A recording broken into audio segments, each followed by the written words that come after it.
ನಮಸ್ಕಾರ. ಕರ್ನಾಟಕ ರಾಜ್ಯದಲ್ಲಿಯೇ ಮಾಗಡಿ ಸೀಮೆ ಅತ್ಯಂತ ಸಂಪದ್ಭರಿತವಾದಂತಹ ಸಾಂಸ್ಕೃತಿಕ ಪರಂಪರೆಯನ್ನ, ಚಾರಿತ್ರಿಕ ಪರಂಪರೆಯನ್ನ, ಜನಪದ ಹಿನ್ನೆಲೆಯನ್ನ, ಆದಿವಾಸಿಗಳು ಬುಡಕಟ್ಟು ಸಮುದಾಯದವರ ಪರಂಪರೆಯನ್ನ ಹೊಂದಿದೆ. ಮಾಗಡಿ ತಾಲೂಕಲ್ಲಿ ಅತ್ಯಂತ ಮಾನನೀಯವಾದಂತಹ ಸಂಸ್ಕೃತಿ ಸಜ್ಜನರಿರ್ತಕ್ಕಂಥ ಒಂದು ಗ್ರಾಮ ಇದೆ. ಬಹುಪಾಲು ಇಲ್ಲಿ ನೇಕಾರರು, ಮಾನ ಮುಚ್ಚತಕ್ಕಂಥ ಬಟ್ಟೆ ನೇಯ್ತಕ್ಕಂಥವ್ರು ಇದ್ದಾರೆ. ಎಲ್ಲ ಸಮುದಾಯದವರು ಇದ್ದಾರೆ. ಕುದೂರು ಅಂತೇಳಿ, ಇಲ್ಲಿ ಕುದೂರಿನಲ್ಲಿ ಕೆಂಪೇಗೌಡ ವಂಶಜರ ಭೈರವನ ದುರ್ಗ ಅಂತಲೂ ಕರೀತಾರೆ. ಸ್ಮಾರಕಗಳಿದೆ, ಕೋಟೆ ಇತ್ತು, ಮತ್ತೆ ಕುದುರೆಗಳನ್ನು ಸಾಕ್ತಾ, ಟಿಪ್ಪು ಕುದುರೆಗಳನ್ನು ಸಾಕ್ತಾ ಇದ್ದ ಅಂತೇಳಿ ದಾಖಲೆ ಇದೆ.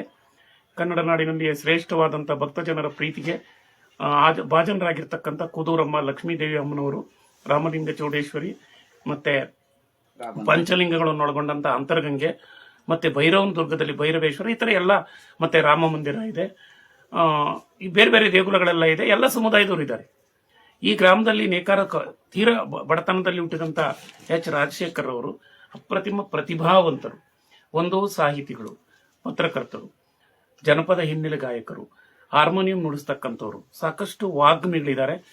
ಇವರು, ನಾನು ಒಂದು 40 ವರ್ಷದಿಂದಲೂ ಇವರನ್ನ ನೋಡಿದ್ದೀನಿ ಹತ್ತಿರದಿಂದ.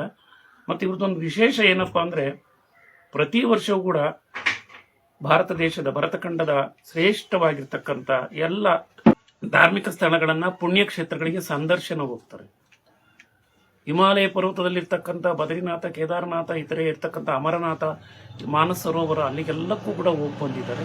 ಒಂದು ಧಾರ್ಮಿಕವಾಗಿ ಅತ್ಯಂತ ಅನನ್ಯವಾದಂಥ ವ್ಯಕ್ತಿ. ಎರಡನೇದಾಗಿ ದೇವಾಂಗ ಜ್ಯೋತಿ ಪತ್ರಿಕೆಯ ಸಂಪಾದಕರು, ಸಾಹಿತಿಗಳು, ಸಾಕಷ್ಟು ಅನುಭವವನ್ನು ಹೊಂದಿರತಕ್ಕಂಥವ್ರು. ದುರದೃಷ್ಟವಶಾತ್ ಏನಂದ್ರೆ, ಇಂಥವ್ರಿಗೆ ಸರ್ಕಾರ, ಸಂಘ ಸಂಸ್ಥೆಗಳು ಯಾವುದು ಗುರುಸಿ ಪ್ರೋತ್ಸಾಹಿಸ್ತಿಲ್ಲ. ನೋಡಿ, ನಾವಿರೋ ಮನೆಗೆ ಬಂದಿದ್ದೀವಿ, ಅವ್ರನ್ನ ಹೊಗಳ್ತಾ ಇಲ್ಲ. ಕೆಲವು ಸಂಘ ಸಂಸ್ಥೆಗಳು ಸನ್ಮಾನ ಮಾಡಿದೆ, ಅವರಿಗೆ ಅಭಿನಂದನೆಗಳು. ಶಿವರಾಜ್ ಕುಮಾರ್ ಅಂತಹ ಹೊರನಟರ ಜೊತೆನೂ ಕೂಡ ಕೆಲಸ ಮಾಡಿದ್ದಾರೆ. ಹಾಗಾಗಿ ನಾಟಕಗಳಲ್ಲಿ ಮಾಡಿದ್ದಾರೆ. ಮತ್ತೆ ಸಾಕಷ್ಟು ಭಜನೆ ಪದಗಳನ್ನು ಹಾಡ್ತಾರೆ. ಸಾಹಿತಿಯೂ ಹೌದು, ಪತ್ರಕರ್ತರು ಹೌದು, ಸಮಾಜ ಸೇವಕರು ಹೌದು. ನಾಟಿ ಔಷಧಿಯನ್ನ, ಪಾರಂಪರಿಕ ವೈದ್ಯ ಪದ್ಧತಿಯನ್ನ ಮಾಡಿ ಸಮಾಜಕ್ಕೆ ಸಮಾಜ ಉಪಯೋಗಿ ಕೆಲಸಗಳನ್ನು ಮಾಡಿಕೊಂಡಿದ್ದಾರೆ. 2-3 ಬಾರಿ ರಾಜ್ಯೋತ್ಸವ ಪ್ರಶಸ್ತಿಗೆ ಅರ್ಜಿ ಹಾಕಿದ್ರು. ಗೊತ್ತಲ್ಲ ವ್ಯವಸ್ಥೆ. ಇಂಥ ಪುಣ್ಯಾತ್ಮರನ್ನ, ಇಂಥ ಅನುಭವಿಗಳನ್ನ, ಇಂಥ ಸಜ್ಜನರು ಬಹಳ ಜನ ಇದ್ದಾರೆ, ಇಲ್ಲ ಅಂತ ಅನ್ನೋದಿಲ್ಲ.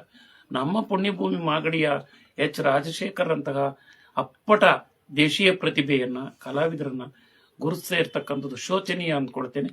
ಮುಂದೆ ಬರ್ತಕ್ಕಂಥವ್ರಾದ್ರೂ ಗುರುಸ್ತೇನೆ ಅಂತ ಹೇಳಿ ಪ್ರಾರ್ಥನೆ ಮಾಡ್ತೇನೆ.